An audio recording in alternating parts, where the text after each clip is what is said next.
So guys, selamat datang ke SRTV. So dengan berakhirnya perlawanan Liga Super ke-12 untuk saingan Liga Super tahun 2024 ni, maka berakhirlah sudah round 1 untuk kesemua pasukan. So basically Sabah baru melalui 11 perlawanan, tapi kalau bukan kerana pembatalan perlawanan menentang Kedah tempoh hari, kita sudah melalui 12 perlawanan lah.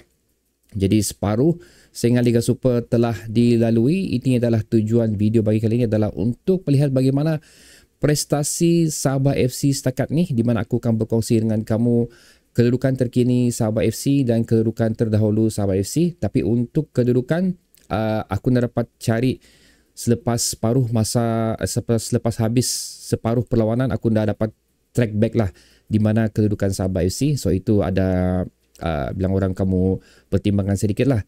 Dan aku juga akan share dengan kamu mengenai jumlah gol yang telah dilakukan oleh Sabah FC, berapa jumlah gol yang telah dilakukan 2023, 2024, siapa penjaring 2023, 2024, siapa yang melakukan assist juga di antara perbezaan kedua musim tersebut. Aku ingatkan sekali lagi, perkongsian aku ni adalah pengiraan aku berdasarkan setelah berakhirnya separuh saingan Liga Super. Itu untuk permulaannya lah. Jadi tanpa buang masa, jom kita mulakan. Okey guys, aku akan mulakan terlebih dahulu dengan kedudukan terkini dan juga kedudukan terakhir Sabah FC bagi tahun 2023 dan kedudukan terkini setelah selesai pusingan pertama saingan Liga Super ni. Seperti mana aku katakan tadi, aku berdasarkan apabila habis semua round 1 untuk saingan Liga Super kita. Jadi kena take note juga ada perbezaan perlawanan lah, di mana pada tahun 2023 basically kita ada 13 perlawanan untuk round 1, tapi untuk saingan Liga Super 2024 ni kita ada lebih kurang 12 lah, 12 perlawanan. So kurang satu perlawanan, so take note dengan tu dan dikenakan lagi dengan postponnya Kedah. So basically perbezaan untuk dua musim ni adalah 13 untuk 2023 dan 11 untuk tahun 2024. Tapi walaupun mana pun gap dia memang cukup besar lah guys, walaupun separuh, dan inilah aku ingin kongsikan pada kamu. So kedudukan terakhir kita untuk tahun 2023 setelah selesai saingan Liga Super, kita berada di tangga ketiga. So 2022 pun kita berada di kelompok top 4. So 2022, 2023 adalah merupakan bilang orang kita masih mampu mengekalkan kedudukan terbaik kita di bawah kelolaan OKS dan hampir juga menggunakan pemain yang hampir serupa lah. Tapi walau macam mana pun untuk tahun 2024 ni, setelah habis saingan pertama, kita berada di kedudukan keempat sekarang. Masih cerah peluang untuk kita mengemudi di saingan Liga Super ni, especially untuk merebut kembali kedudukan tangga ketiga kita. Ini pun berterima kasih jugalah kerana Terengganu, Seri, lepas tu tim-tim lain yang mengejar kita pada perlawanan sebelum terakhir ni, iaitu di mana Kuching pun seri dan juga Penang dan juga Pahang pun, walaupun kedua pasukan ni mengejar juga, tapi gapnya agak berbeza lah. So itu adalah kedudukan terkini Sabah FC. Dengan sekali lagi, ini adalah perbezaan di antara 13 dan 11 perlawanan. Dan kalau kamu tengok di situ,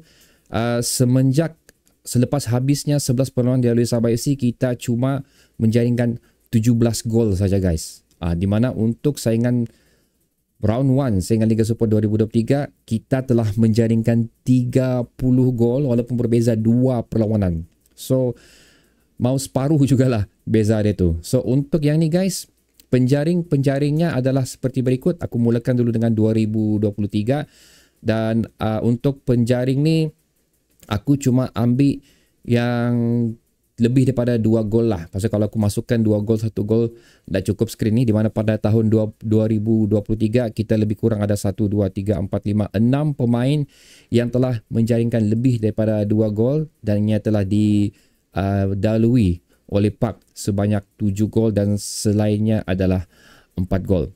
Imagine pada separuh masa pada pusingan pertama saja begitu jumlah penjaring gol kita, di mana ialah merupakan satu perlawanan yang musim yang cukup bagus lah, di mana kita banyak menjaringkan jumlah gol yang lebih daripada 3 gol pada perlawanan tersebut. Di mana untuk pada tahun 2024 pula guys, jeng. Setelah melalui 11 perlawanan, hanya Jafri Chu saja penjaring terbanyak kita, itu sebanyak 3 gol setakat ni. Kalau kita tengok pula untuk apa yang telah dilakukan oleh pemain lain selain pada Jafri, penambah-penambah seperti Gabriel Perez, Stuart Wilkin, uh, Darren Lock, Daniel Ting, Farhan, Jafri, Minko juga Sifu adalah penyumbang untuk Sabah FC, iaitu 17 gol yang telah dilakukan semenjak sepanjang 2024 separuh daripada perlawanan ni. Menunjukkan di sini, dapatlah itu, nanti aku akan buat rumusan. Dan seterusnya adalah jumlah assist yang telah dilakukan. Sekali lagi perbezaan 2023-2024. Ini pun gap dia cukup besar juga guys. So ini aku kasih low sikit lah dia punya apa level, di mana aku cuma ambil 2 dan ke atas assist yang telah dilakukan, di mana pada tahun 2023 penyumbang assist terbanyak adalah Jilton sebanyak 5 assist telah dilakukan dan diikuti oleh Sadil, Rizal, Daniel, Minko, Stu dan juga Badrul Bakhtiar sebanyak 2 assist. So time tu memang rancak lah, semua orang mampu untuk melakukan sesuatu, dan kalau kita tengok lagi dari segi gol, semua orang mampu untuk menjaringkan gol. Di mana untuk tahun 2024 pula guys, sekali lagi katakan gap dia cukup berbeza, kerana kalau kita tengok 3 penyumbang utama untuk tahun 2024 saja, iaitu Telmo sebanyak 5, Ko 2 dan juga Pak Tisu 2. So sekali lagi kalau kita tengok perbezaan 2 musim ni, memang agak merundum lah prestasi Sabah FC. Walaupun mengekalkan tim yang sama, hanya satu perubahan saja dilakukan, memasukkan pemain penyerang baru kita tu Joe Pedro. So aku nak pasti apa yang telah berlaku di sini, adakah bilang orang dengan menggunakan taktik mengekalkan pemain yang sama telah memberi padah untuk kita, ataupun tim-tim lain yang bersaing dengan Liga Super ni telah mendapat rentak mereka dan telah berjaya menyesuaikan diri di dengan Liga Super, especially tim-tim yang seringkali berada di bahagian bottom league kita lah. Kalau kita tengok pun sekali lagi untuk saingan Liga Super ni memang jauh berbeza perubahan carta tu, di mana tim seperti PDRM, Perak dan juga Kuching sekarang ni mengemudi di bahagian mid table, di mana pada perlawanan sebelum ni tim-tim besar seperti Kuala Lumpur, Kedah, Negeri Sembilan adalah tim yang berada kalau bukan di atas ataupun mid table. So itu adalah shift yang telah berlaku di Singa Liga Super 2024 ni, yang membuatkan impact yang cukup besar lah dari segi susunan pasukan untuk tahun 2024. So bagi aku guys, rumusan aku di sepanjang collection data yang telah aku lakukan untuk separuh Singa Liga Super ni, 2024 adalah merupakan satu musim yang aku boleh katakan teruk juga untuk kita, di mana kalau kita tengok lagi kesilapan terbesar kita adalah pembukaan perlawanan Liga Super, di mana kita seri dengan Penang 0-0 dan seterusnya apabila kita tewas dengan PDRM 1 gol berbalas kosong. So itu adalah merupakan satu bagi aku kesilapan yang cukup besar yang kita lakukan di saingan Liga Super tahun 2024 untuk pusingan pertama ni. Sekiranya dua perlawanan yang aku mention tadi kita berjaya mendapat mata yang sepatutnya, aku rasa kedudukan kita berada di top 4 akan menjadi cukup selesa lah, dan kemungkinan besar kita juga akan berada di at least tangga ketiga sekali lagi setelah berakhirnya saingan pertama saingan Liga Super ni. So apa yang perlu dilakukan sekarang, kalau kita ceritakan mengenai pemindahan pemain untuk mendapatkan pemain lagi, bagi aku agak terlambat sudah, kerana kebanyakan nama-nama baik telah pun berada di pasukan yang lain, di mana pada dulunya seperti siapa sudah pemain yang berada di Terengganu sekarang, Sapawi diceritakan akan menyertai Sabah FC bagi tahun 2024 ni, kerana kalau adanya Safawi aku rasa sudah pasti perbezaan yang cukup besar lah untuk Sabah FC.